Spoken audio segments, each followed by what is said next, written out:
Un autre sujet repris également par le chef de l'État aujourd'hui, c'est la problématique climatique. Le chef de l'État qui redoute un échec de la grande conférence sur le climat organisée dans moins de 3 mois maintenant à Paris. Aucun accord ne sera possible sans financement, a-t-il estimé ce matin.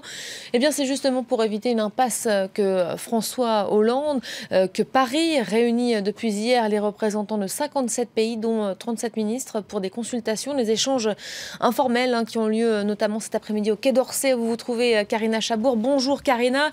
L'idée finalement de tout cela aujourd'hui, c'est d'accélérer le processus.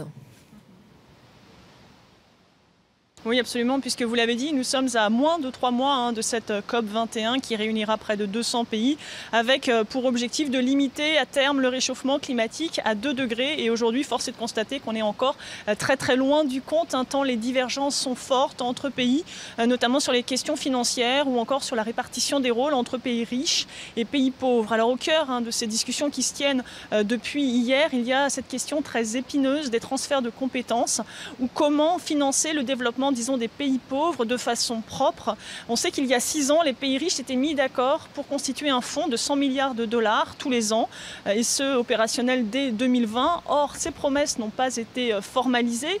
Et puis, l'autre question, l'autre sujet épineux de ces discussions, c'est la question des pertes et dommages pour les pays qui subissent les dérèglements climatiques, souvent les pays pauvres, les catastrophes naturelles.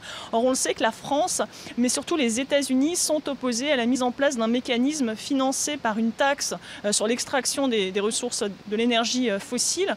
Et puis enfin, il y a une troisième source d'inquiétude, c'est qu'à l'heure actuelle, seulement 56 pays ont fait part de leur contribution pour réduire justement les émissions de gaz à effet de serre. Et selon les premières analyses, on serait aujourd'hui à un réchauffement plutôt de l'ordre de 3 à 4 degrés, donc encore loin de cet objectif de 2 degrés. Finalement, la seule consolation, c'est que les pays sont d'accord pour réviser leurs objectifs de façon régulière, une sorte de clause de revoyure, mais pour le reste on est vraiment très très loin du compte et le temps presse. La prochaine réunion formelle, celle-ci, elle aura lieu à Bonn.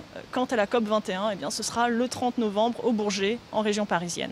Merci beaucoup Karina, en direct donc du Quai d'Orsay.